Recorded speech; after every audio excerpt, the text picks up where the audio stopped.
құрметті білім алушылар. Бүгінгі тәрбие сағатымыздың тақырыбы біз адал және нағыз патриоттардың ұрпағымыз. Біз сыбайлас жемқорлыққа қарсымыз тақырыбында.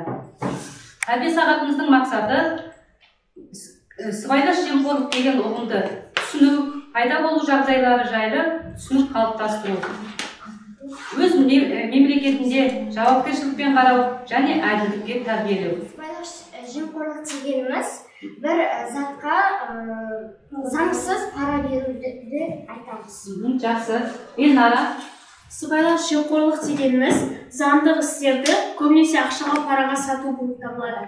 Жақсы. Үй тапсырмасы ретінде бір шумақтан өлең жаттап келу берген болатын, осы тақырыбымызға байланысты. Келесі, Арайлым.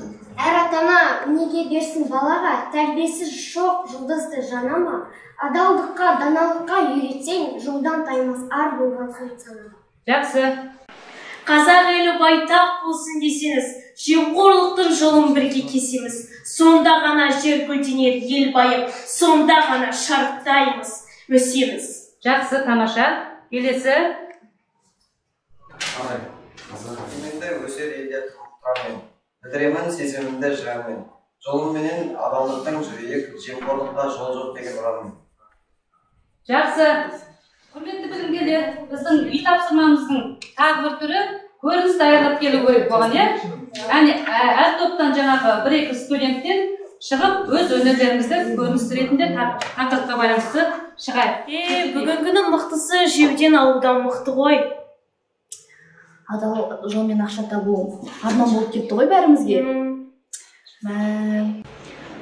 Жемқорлықпен жүрген біреу шығар. Айтпа. Сол қанша жемқор жесе де бәрібір түбінен шығады ғой. Ал қызым, Сізге бір сұрақ қойсам бола ма?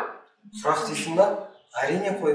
Сіз көп ақшаны қайдан табасыз? Көп ақшаны қайдан табам дейсің ба? Ақша табу осы жерде міне басталады, қызым. Бұл жерде барлық адамдар жұмыс істеп ақша табады. Бұл жерде мен ғана емес, осы жерде жұмыс істейтін барлық адамдар ақша табады. Бұл жерде біз өз өнімдерімізді шығарамыз және басқа шет елдерге сатамыз. Біздің ақшамыз ол біздің еңбегіміздің жемісі, адал еңбегіміздің жемісі. Ал осы қиыншылықтарды